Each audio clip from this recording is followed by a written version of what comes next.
శ్రీకృష్ణ పరబ్రహ్మణే నమః. రంధ్రవ్రజం అంతా సందడి సందడిగా ఉంది. ఎవరిని చూసినా హడావిడి పడుతూ ఉన్నారు. ఏమైందో తెలియటం లేదు కృష్ణయ్యకు. ఏ ఇంటికి వెళ్ళినా స్త్రీలంతా హడావిడిగా పిండి వంటలు చేస్తూ ఆయాసపడిపోతూ కనిపిస్తున్నారు. ఇంటికి వచ్చాడు. అమ్మా, ఏం చేస్తున్నావు? నేను ఇప్పుడు చాలా వంట హడావిడిలో ఉన్నాను.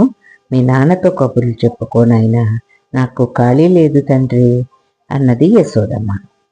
సరే అని తండ్రి దగ్గరకు వెళ్ళాడు. తండ్రి దగ్గరకు వెళ్ళి, నాన్నగారు ఊరంతా హడావిడిగా ఉంది, ఈరోజు మనకి ఏదైనా పండుగ ఉన్నదా అని అడిగాడు. అంటే అవును నాన్న, పండుగ లాంటిదే. ఈరోజు మనం ఇంద్రుడికి యాగం చేస్తున్నాము అని చెప్పాడు నందుడు శ్రీకృష్ణుడికి. అంటే ఇంద్రుడికి యాగమా? ఎందుకు నాన్నగారు అని అడిగాడు. ఇంద్రుడికి యాగం చేస్తే మన గోవులకి మంచి గడ్డి దొరుకుతుంది, అవి పాలు పెరుగు అన్నీ మనకి ఇస్తాయి, మనం శుభ్రంగా ఉంటాము, మన గోకులం అంతా రక్షణ అవుతుంది అని చెప్పాడు. అంటే అదెట్లా నాన్నగారు? ఇంద్రుడికి యాగం చేస్తే గోకులం అంతా ఎంత బాగుంటుంది అని అడిగాడు. అంటే అని సంభ్రమంగా ఆశ్చర్యపోతూ అడిగాడు. అసలు మనం ఇంద్రుడికి ఎందుకు యాగం చేస్తామో చెప్పండి నాన్నగారు. మనం తెలుసుకుని పూజ చెయ్యాలి కదా. యజ్ఞం చేస్తే ఇంద్రుడు వర్షం కురిపిస్తాడు అంటున్నారు. వర్షం కురిపిస్తే పాడి పంటలు పెరుగుతుంది అంటున్నారు. శాపగ్రస్తుడైన ఇంద్రుడు దేవుడు కాదు. అటువంటి వాడు ఇవన్నీ మనకు ఎలా ఇస్తాడు? ఈ సంపదలన్నీ ఆయన కోసం ఆడవారు మగవారు ఎందుకు ఇంత హడావిడిపడి ఇన్ని రకాల పిండి వంటలు చేస్తున్నారు అని మళ్ళీ సందేహం వ్యక్తం చేశాడు తండ్రితో. అప్పుడు కాదు నాన్న, ఇంద్రుడే మనకు దేవుడు, ఆయన్నే మనం పూజించాలి అని నందుడు చెప్పాడు. నందుడు చెప్తే అప్పుడు కృష్ణుడు అంటాడు, నాన్నగారు, గోవర్ధనగిరియే మనకి దేవుడు, అంతేగాని ఆయన కాదు అన్నాడు. అంటే అలా అనకూడదు నాన్న, తప్పు అని చెప్పాడు నందుడు. లేదు నాన్నగారు, గోవర్ధనగిరియే మనకి దేవుడు అని చెప్పాడు మళ్ళీ కృష్ణుడు.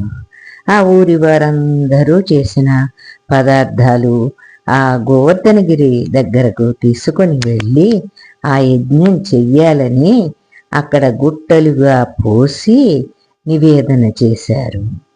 ఆ ప్రదక్షిణాలు చేశారు. వీళ్ళందరికీ నమ్మకం కలగాలని తానే హరిదేవుడు దేవదమనుడు అనే పేరుతో తాను అన్నీ ఆ పిండి పదార్థాలన్నీ తానే స్వీకరించాడు.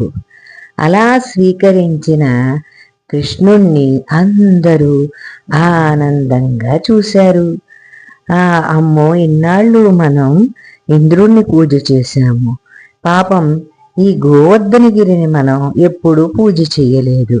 ఈ గోవర్ధనగిరియే హరిదేవుడట, అందుకే ఆయనకే చెయ్యాలని మా కృష్ణయ్య చెప్పాడు.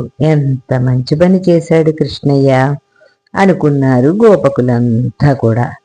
అలా ఆనందంగా కృష్ణుని చూశారు.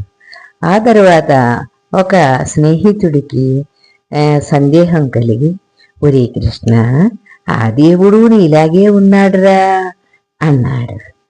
ఆ గోపాలుడు అంటే అలాగే కనిపిస్తాడు నీకు.